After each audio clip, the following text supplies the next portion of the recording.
आप सभी को ग्रेस इरा की ओर से जय मसीह की। ग्रेस इरा में आप सभी का स्वागत है। आज हमारे मनन पठन का 22वां दिन है।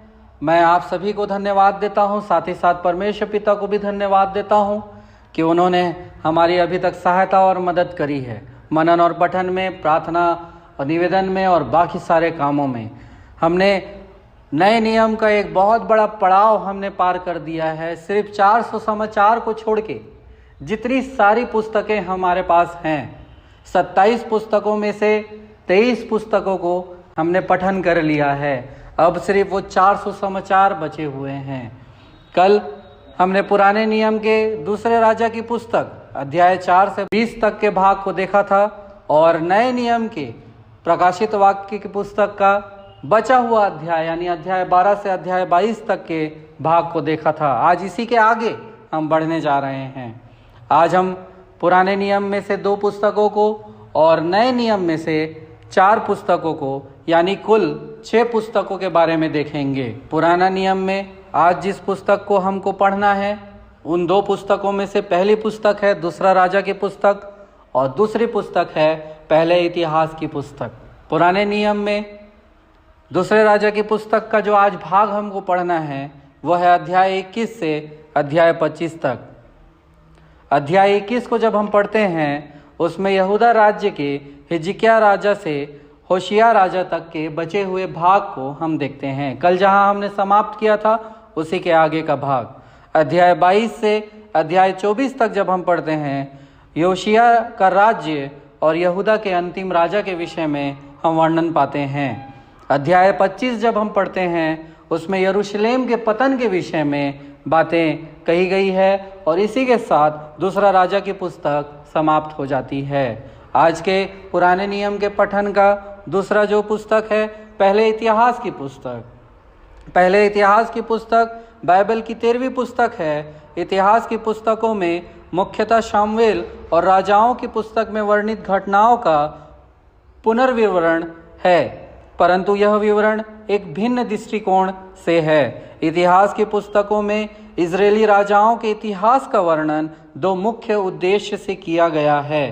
पहला उद्देश्य यह दर्शाने के लिए कि इजराइल और यहूदा राज्यों पर आई विपत्तियों के बावजूद परमेश्वर इजरायली जाति से की गई अपनी प्रतिज्ञा को पूरा कर रहा था और अपने लोगों के लिए अपनी योजना को यहूदा राज्य में रहने वालों और अपने लोगों के द्वारा क्रियान्वित कर रहा था।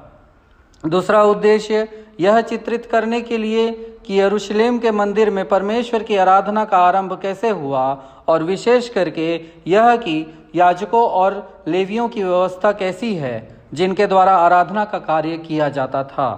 पहले इतिहास की पुस्तक में से आज जिस भाग को हमको पढ़ना है वो अध्याय 1 से अध्याय 8 तक है।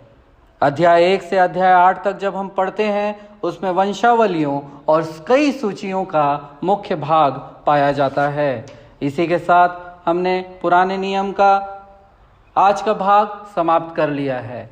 मैं जो भी बातें कर रहा हूँ, जिस प्रार्थना पत्र का जिक्र कर रहा हूँ, यदि आपके पास नहीं है या आपको लिखित प्रारूप में चाहिए वो हमारी वेबसाइट www.graceira.in पर मौजूद है। वीडियो के डिस्क्रिप्शन में लिंक दिया जा चुका है, आप चाहें तो उसके जरिए हमारी वेबसाइट में जा सकते हैं। आइए और समय नहीं गवाते, आगे नए नियम के भाग को देखते हैं। आज हम नए नियम में से जिन पुस्तकों के बारे में देखेंगे, आज से लगातार हम पूरे 40वें दिन तक इन 4 सुसमाचार को ही देखेंगे। मत्ती, मरकुस, लूक, यूहन्ना। मैंने जानबूझ के इसको ऐसे बनाया है कि पहले मत्ती पढ़ के मत्ती को ख़त्म ना करें, मरकुस पढ़ के फिर लूका में ना जाएं, फिर यूहन्ना पढ़ के ख़त्म, ऐसा मैंने नहीं बनाया है। मैंने जो घटनाएं मत्ती, मरकुस, लूका और यूहन्ना में एक साथ एक समान पाई जाती है उन्हीं घटनाओं को एक ही साथ पढ़ने के लिए बनाया गया है। यानी 4 अध्यायों को हम डेली पढ़ेंगे,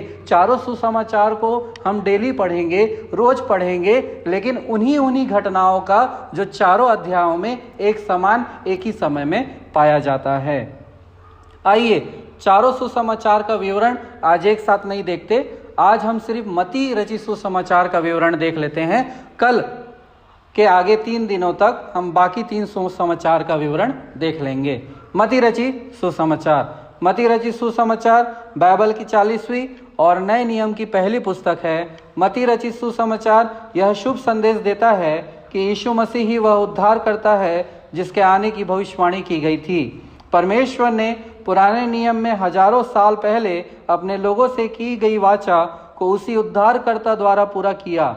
यह शुभ संदेश केवल यहूदी लोगों के लिए ही नहीं है जिनमें यीशु पैदा हुआ और पाला पोसा गया, परंतु सारे संसार के लिए है। हालेलुया। इस सुसमाचार में यीशु को एक महान गुरु के रूप में प्रस्तुत किया गया है। उसको परमेश्वर की व्यवस्था की व्याख्या करने का अधिकार है और वह परमेश्वर के राज्य की शिक्षा देता था। उसकी शिक्षाओं को 5 भागों में बांटा जा सकता है। पहला भाग पहाड़ी उपदेश जो स्वर्ग राज्य के नागरिकों के चरित्र, कर्तव्य, विशेषाधिकार और अंतिम आशा से संबंधित है। दूसरा 12 शिष्यों को सेवा कार्य के लिए प्रशिक्षण देना।